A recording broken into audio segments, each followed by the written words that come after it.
Wait. I'm actually alone today.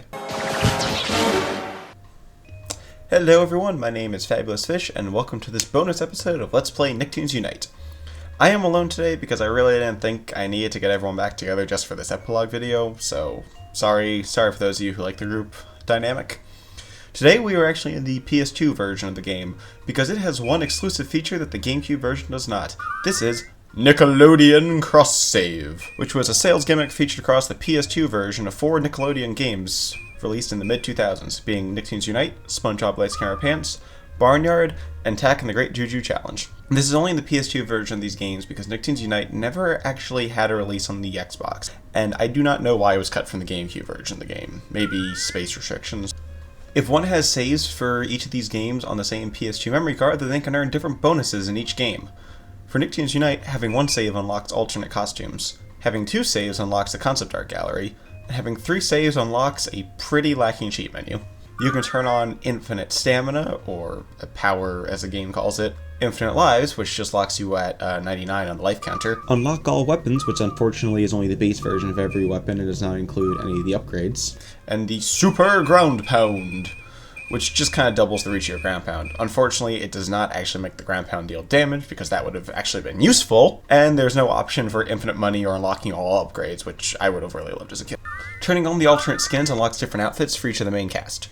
Danny is given his human look, SpongeBob is dressed like Mermaid Man, Timmy is wearing a tux from the Big Fat Spy Wedding episode of Jimmy Neutron, and Timmy is buff for some reason, and his model looks really gross. It kind of reminds me of a really bad model swap in Smash Brothers. I might be missing a reference to Fairly Odd Parents in here somewhere, but I really can't figure out what Timmy's supposed to be. So if you know, please feel free to let me know in the comments down below. The final cross-save bonus I'm going to show off is the concept art gallery. Now, I'm actually recording this on an emulator right now, and there's kind of a tragically hilarious story for why. I was recording the bonus content on my PS3, and in the middle of it, my PS3 died. Yellow light of death. It's gone. It ain't coming back. Nicktoons Unite is such a bad game that it actually killed my PS3. And the best part is, the disc is stuck inside the PS3. So I can't even dig out my PS2 and use that to finish the bonus episode. Isn't that great? I love this game. It's amazing. Now don't worry, I do have another PS3, though it is unfortunately not backwards compatible, and it's also in Philadelphia. Right now I'm at my parents' house because that's where my capture equipment still is. So, whoop-de-doo, it's great to be Fabulous Fish. Anyway, let's dive into the concept art gallery. So a lot of the pieces of concept art here are actually a lot cooler than the level designs seen in the final game. And that's really unfortunate, because I feel like the devs of this game weren't even that bad. The issue was, I think, their management and their deadlines and stuff. I gotta say, the devs did put as much effort as they probably could have into this game. I'm sure they had very, very strict deadlines. This is concept art for the Universe Portal Machine. Though noticeably, it appears to have a picture of Timmy in the upper left, and also very strongly resembles the Ghost Zone portals from Danny Phantom.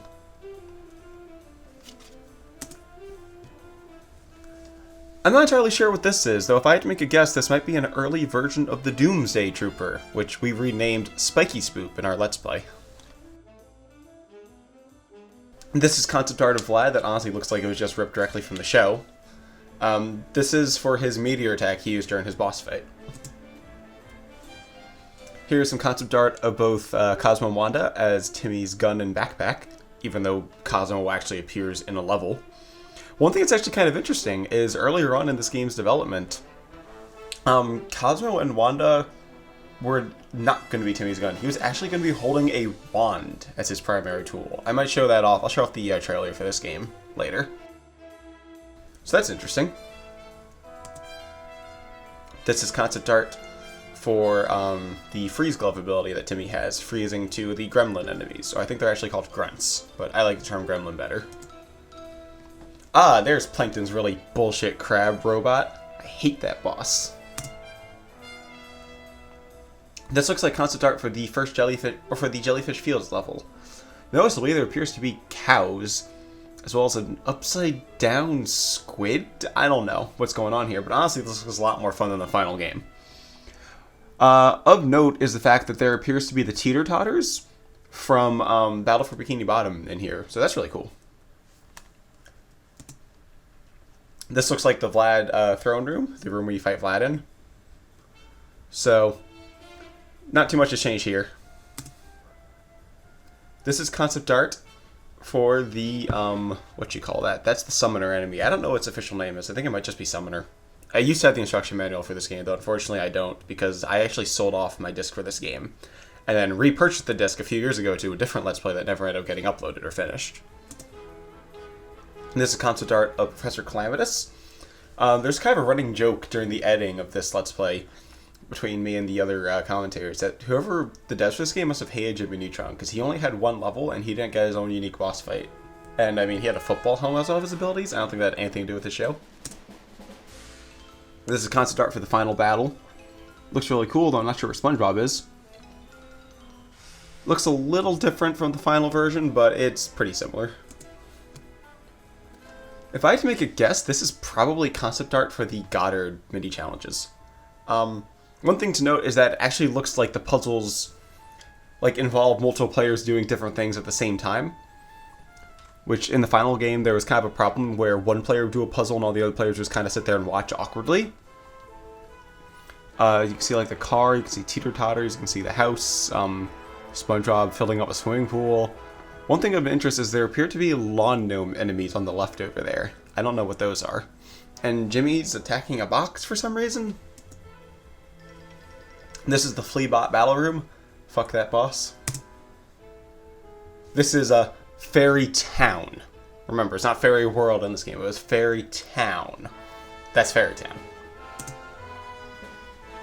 I honestly don't know what this is supposed to be. Maybe it's an overhead for a level, but I really can't identify this. So, I don't know. Make of this what you will.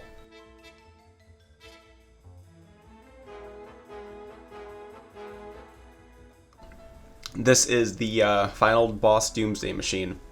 I wonder if the characters are actually in the same positions here as they are in the final version of the game.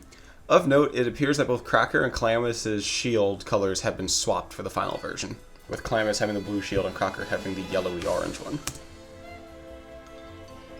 And this is actually an interesting piece of concept art, because even though Vlad mentions that he built his castle on top of Casper High, I don't think you ever actually see it in-game from the outside like this. Now, this is concept art that I'm actually not 100% certain what it's for. I think this is for Vlad's castle. At least on the right, it looks kind of like Vlad's castle. But the area on the left kind of resembles the entrance of Crocker's fortress a bit. Like with the statues where we saw Crocker being really skinny, and then you kind of go right, and there's a raised platform. I mean, it's very possible that this level will never end up getting used anyway, but still interesting to see. Wish there was some documentation on this. This is concept art for Crocker's boss fight. He definitely had a pretty ridiculously badass looking costume. This is concept art for the nanobot android things that were making up Goddard's immune system.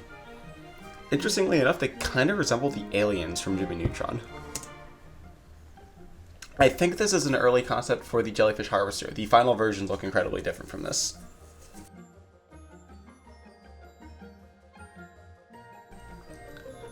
So this is actually a very interesting piece of concept art, because during the Let's Play, Emma commented on the fact that Sandy was almost like a resistance leader for Bikini Bottom, and that was actually kind of an interesting idea.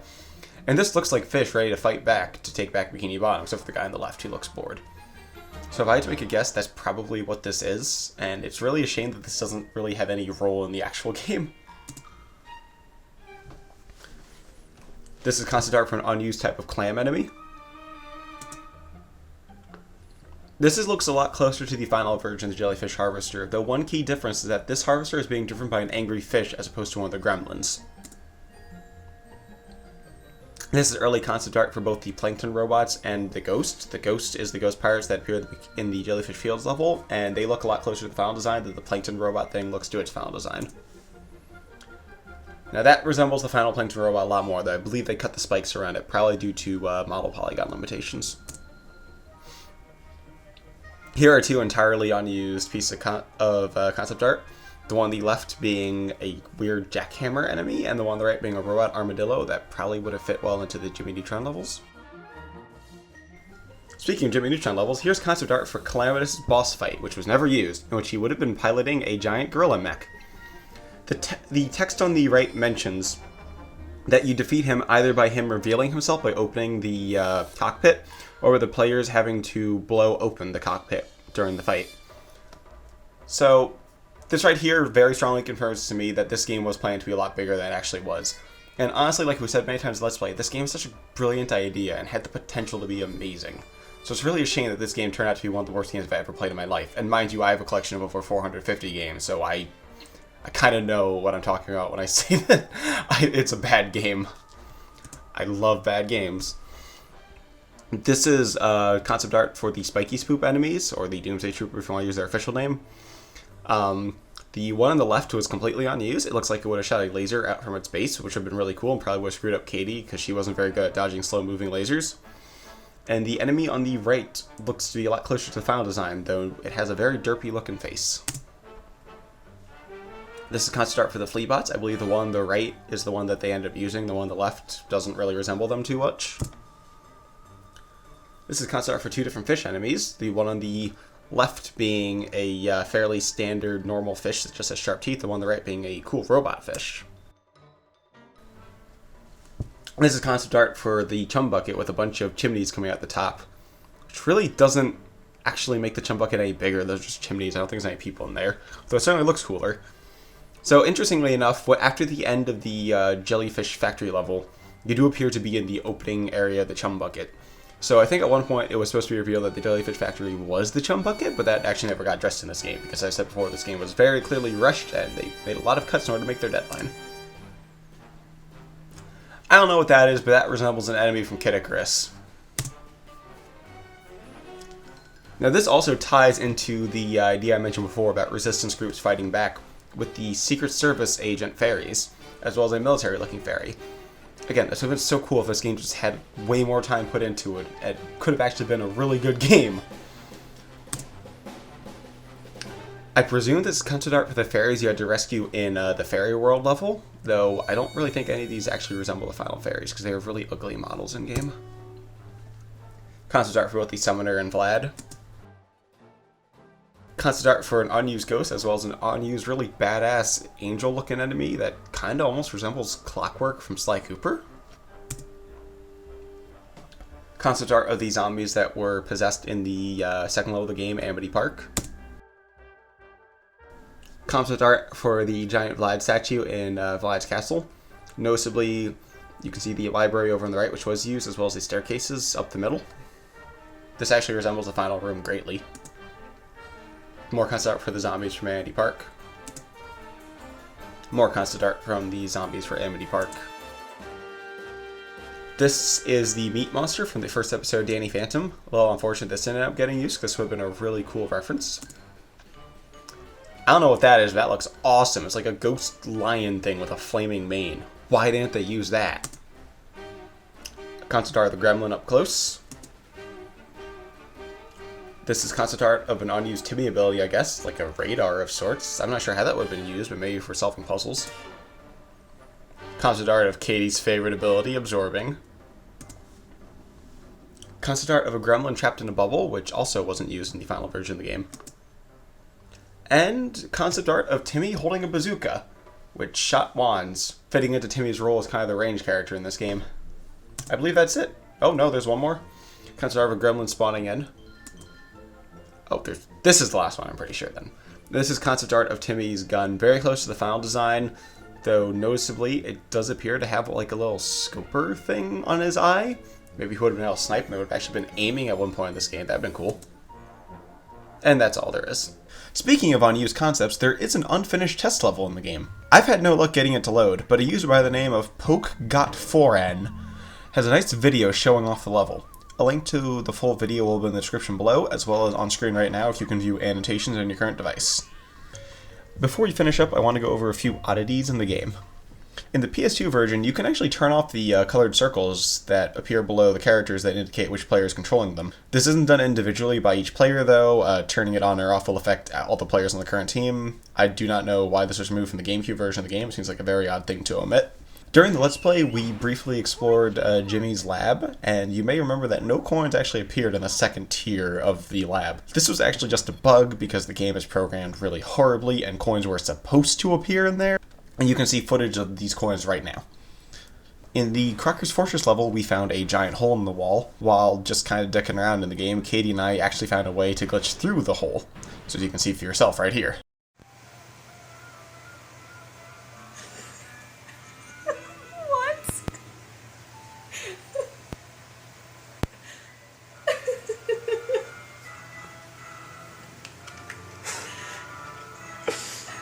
I don't know what you're talking about. This is the best game ever made. What happens if we, like, drop out?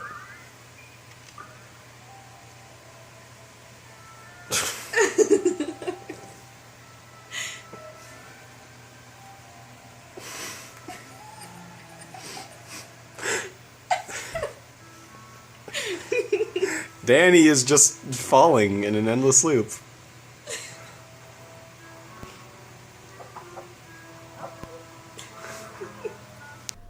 Additionally, we have not been able to replicate getting the box through the whole level again, because you are supposed to drop the box before you get through the first enemy gate in that level. Emma was just standing in the right place as we happened to trigger the cutscene and somehow threw the box through the border we weren't supposed to, which explains why the box's collisions were constantly loading and unloading.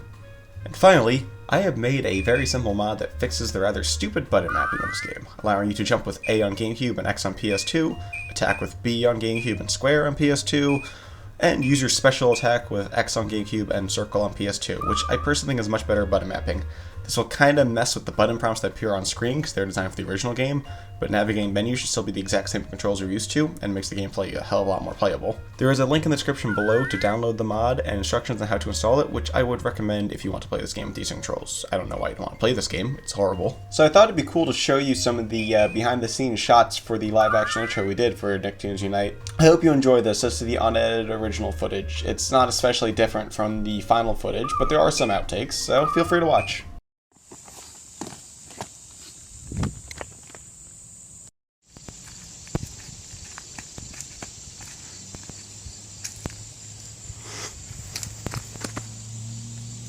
I actually missed your face. Start.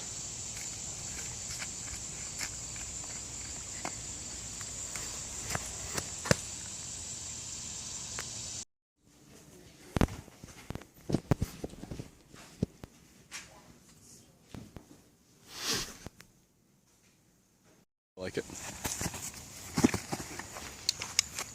They fell off my face. You're ready.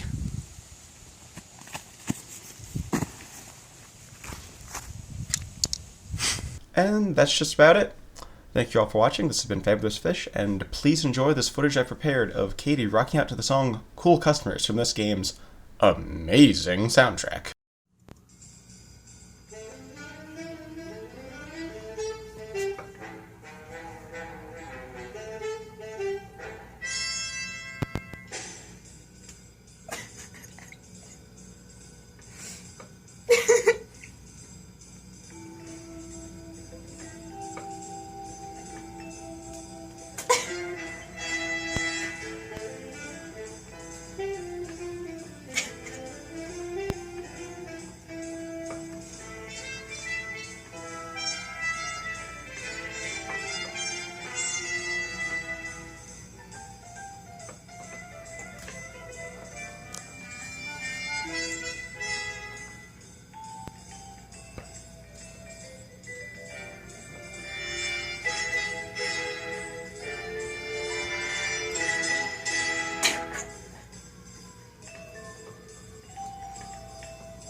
My head hurts.